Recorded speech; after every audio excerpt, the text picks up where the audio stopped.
உடலில் சதை பிடிக்கிறதுக்கான மருத்துவம். சதை பிடிக்கலன்னா எப்படி இருப்பாங்கன்னா மெலிஞ்சு போயிருப்பாங்க, வறண்டு போயிருக்கும், என்ன சாப்பிட்டாலும் தேராமையே இருப்பாங்க. ஏன்னா உடம்பு அந்த மாதிரி இருக்கும். அவங்களுக்கு சதை பிடிக்கிறதுக்கான மருந்து தயாரிக்கிறதுக்கு பன்னீர் ரோஜா, பாதாம் பிசின், நாட்டு மாட்டு பால், முந்திரி பருப்பு, பேரிச்சம்பழம், மகிழம்பூ, இதெல்லாம் கூட்டு கலவையாக சேர்ந்து இப்போ நம்ம மருந்தாக தயாரிக்க போகிறோம். உடம்புல சதை பிடிப்புக்கான மருந்து தயாரிக்கும் முறையை பற்றி பார்க்கலாம்.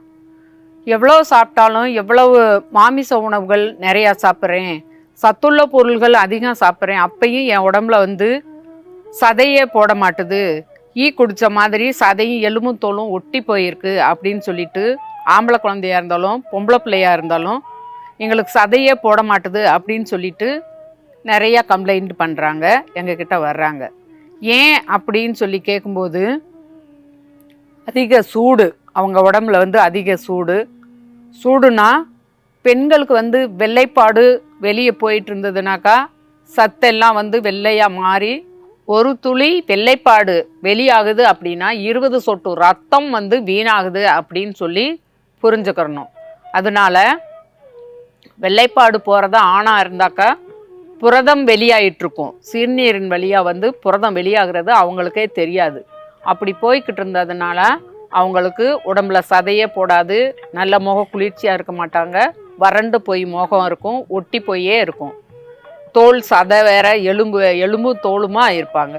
அப்படி இருக்கிறவங்களுக்கு புரதம் போகிறத கட்டுப்படுத்திட்டாக்கா ரத்தம் ஊறிடும், உடம்பு நல்லா குளுன்னு வச்சுக்கிட்டாங்கனாக்கா, அதிக சூடை தணிச்சிட்டாக்கா, ஒரே சீதோஷ்ண நிலையில் இருக்கும்போது ரத்தோட்டங்கள் உடம்புல நம்ம சாப்பிட்ற உணவுகள் எல்லாம் சாப்பிட்றப்போ நல்லா ரத்தோட்டம் கூடிடுச்சுனாக்கா அவங்களுக்கு சதை போட்டுரும். இந்த மாதிரி இருக்கிறத கட்டுப்படுத்திட்டு உடம்புல சதை போடுறதுக்கான சத்து இல்லாமல் இருக்கும், உடம்புல சதையே இல்லாமல் ஒட்டி போயிருக்கு எலும்புந்தோலுமா, அப்படி இருக்கிறவங்களுக்கு இப்போ தயார் பண்ணுற மருந்தை சாப்பிட்டாங்கனாக்கா நம்ம வயசுக்கு ஏற்ற மாதிரி அவங்க உடம்புல சதை போட்டு வளர்ச்சி அடைஞ்சிரும். சதை பற்று வைக்கிறதுக்கான மருந்து தயாரிக்கும் முறையை பற்றி பார்க்கலாம். பாதாம் பிசின், இது ரொம்ப பெருசாக இருக்கும், நம்ம அதை உடச்சி நல்லா பொடி பண்ணி வச்சுருக்குறோம். ஒரு 50 கிராம் அளவுக்கு எடுத்து ஒரு 2 மணி நேரத்துக்கு முன்னால் 1 ஸ்பூன் போட்டு நல்லா தண்ணி ஊற்றி ஊற வச்சிடணும். ஊற வச்சிட்டிங்கனாக்கா இந்த மாதிரி வந்துடும், நல்லா ஜெல்லு மாதிரி இருக்கும். சாப்பிட்றதுக்கு உடம்பு நல்லா குளிர்ச்சி தன்மை கொண்டு வர்றது, புரதம் வெளியாகிறத, ஆணுக்குனா புரதம் வெளியாகிறது, பெண்ணுக்குனா வெள்ளைப்பாடு படுறத தணித்து நம்ம உடம்புல ரத்தோட்டத்தை ஒரே சீரான நிலைக்கு கொண்டு வர்றதுக்கு இது உதவி செய்யும். இந்த பாதாம் பிசின் ஒரு 50 கிராம் அளவுக்கு எடுத்துக்கிறலாம், ஊற வச்சிடணும்.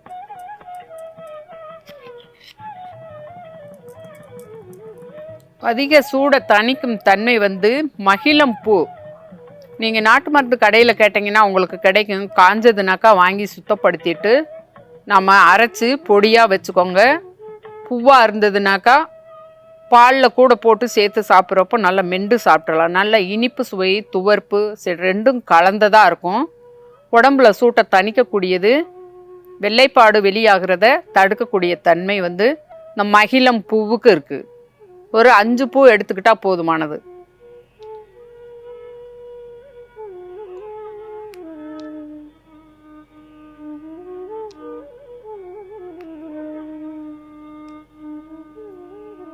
மகிழம்பூ 5 பூ கூட சேர்த்துக்கிறலாம். முந்திரி பருப்பு ஒரு 10 கிராம் அளவுக்கு கூட எடுத்து சேர்த்துக்கிறலாம். முந்திரி பருப்பு 10 கிராம் கூட சேர்த்துக்கிறணும். பேரிச்சம்பழம் 3, ரத்தோட்டங்கள் கொண்டு வர்றதுக்கும் நல்லா உடம்புல சதை பிடிக்கும். இரும்பு சத்து கூட்டு மருந்தோடு சேர்த்து அவங்க சாப்பிட்றப்போ சீக்கிரமாக சதை போடும். நாட்டு மாட்டு பால் ஒரு 100 மில்லி அளவுக்கு கூட சேர்த்துக்கிறணும். உடம்புல அதிக சூடாக இருக்கிறதுனால வயிற்றுக்குள்ளே புண்ணு அந்த மாதிரி எந்த ஒரு இது இருந்ததுனாலும் அதை ஆற்றக்கூடிய தன்மை வந்து இந்த பன்னீர் ரோஜாவுக்கு இருக்குது. துவர்ப்பு உள்ள பொருள்கள் வந்து கூட்டு மருந்தோடு எடுத்துக்கிறப்போ புண்ணு சீக்கிரம் ஆறிடும். ஒரு பன்னீர் ரோஜாவின் இதழ் வந்து கூட சேர்த்துக்கிறணும்.